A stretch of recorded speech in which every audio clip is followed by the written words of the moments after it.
Bismillahirrahmanirrahim. Assalamualaikum warahmatullahi wabarakatuh. Alhamdulillahirabbil alamin. Wassalatu wassalamu ala asrafil anbiya'i wal mursalin wa ala alihi wa sahbihi Rasulullah ajma'in.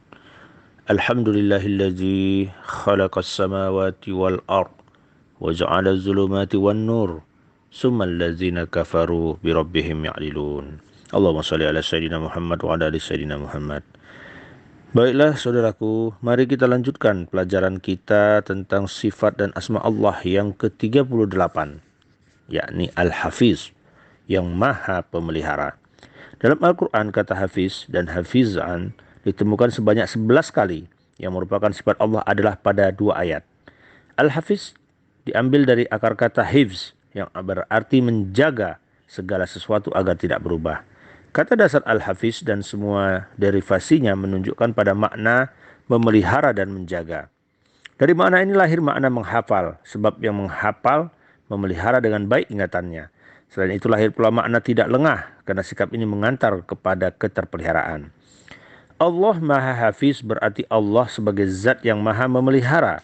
Allah lah yang memelihara seluruh makhluknya termasuk langit dan bumi yang kita huni ini. Al-Baqarah ayat 255. Allah tidak merasa berat memelihara keduanya dan Allah maha tinggi lagi maha besar. Kami menjadikan langit dan bumi sebagai atap yang terpelihara. Al-Anbiya ayat 32.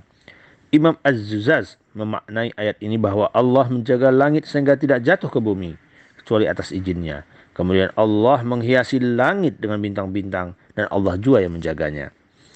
Surat As-Saffat ayat 6-7 yang artinya sesungguhnya kami telah menghias langit yang terdekat dengan hiasan yaitu bintang-bintang dan telah memeliharanya sebenar-benarnya dari setiap setan yang sangat durhaka.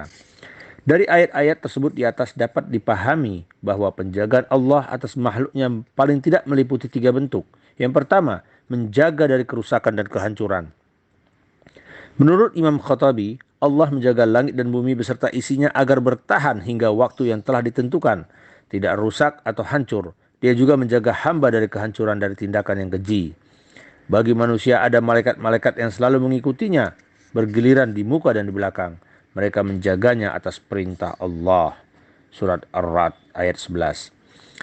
Yang kedua, menjaga perbuatan hamba. Allah menjaga perbuatan para hambanya, menghitung jumlah ucapan mereka, mengetahui niat dan apa yang tersembunyi dalam hati mereka, dan yang melihat segala yang tersembunyi.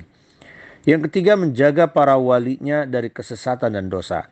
Allah menjaga para walinya, melindungi mereka dari kemungkinan berbuat dosa, menjaga mereka dari jebakan setan, agar terhindar dari keburukan dan fitnah setan. Imam Al-Ghazali berpendapat bahwa pemeliharaan itu terdiri dari 2 sisi. Pertama, mewujudkan dan melanggengkan yang maujud. Allah Subhanahu wa taala yang mewujudkan langit dan bumi serta seluruh isinya. Dia melanggengkan wujudnya sampai waktu yang ditetapkannya.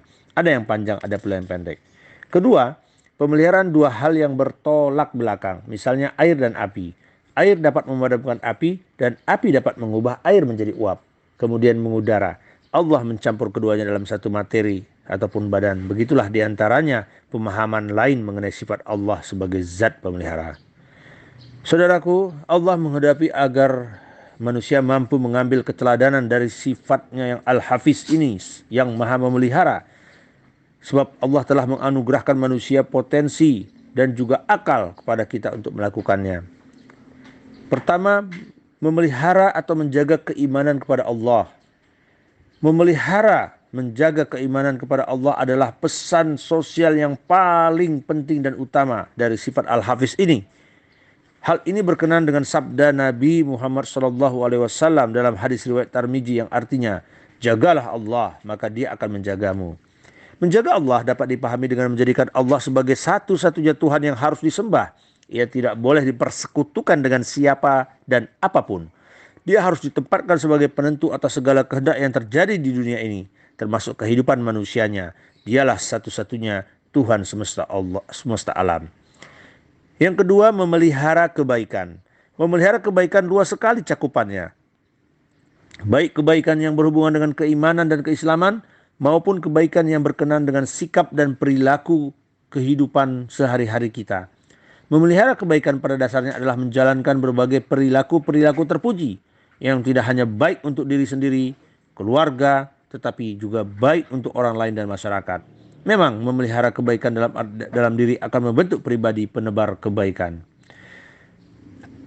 Saudaraku, marilah kita jadikan sifat Al-Hafiz yang maha memelihara ini sebagai sumber landasan kehidupan kita dalam bersikap, menjadi mental kita di dalam kehidupan sehari-hari ini.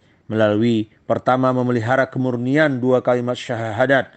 Asyhadu an la ilaha illallah wa asyhadu anna Muhammadar Rasulullah, dengan penuh keyakinan dan pengamalan yang sungguh-sungguh terhadap segala yang diperintahkan Allah dan Rasulnya.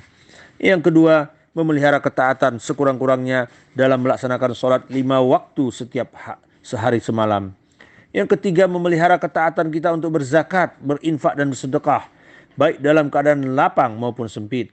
Yang keempat, memelihara ketaatan kita berpuasa sekurang-kurangnya selama sebulan penuh di bulan Ramadan. Yang kelima, memelihara ketulusan dalam beribadah haji bagi yang mampu, serta memelihara ibadahnya agar menjadi haji yang mabrur. Yang keenam, memelihara kemurnian niat dengan mengharap keridhaan Allah dalam setiap amal kebaikan kita. Yang ketujuh, memelihara kehidupan keluarga dan sosial agar bisa membentuk keluarga yang islami, sekaligus menjaga kemurniannya dari bahaya pendangkalan akidah ataupun penyesatan akidah. Yang terakhir, saudaraku, memelihara anggota tubuh dan fisik kita dari lisan yang senang menggibah dan fitnah, dari pandangan dan pendengaran yang sia-sia dan diharamkan agama, memelihara kemaluan dari perilaku tercela dan zina, memelihara kedisiplinan, kebersihan, kesehatan diri, rumah tangga dan lingkungan, memelihara sarana dan ketentraman umum, memelihara kelestarian lingkungan, memelihara anak-anak yatim yang terlantar, fakir miskin, orang-orang usia lanjut, yang lainnya menjauhi sikap-sikap dan perilaku-perilaku yang tercela.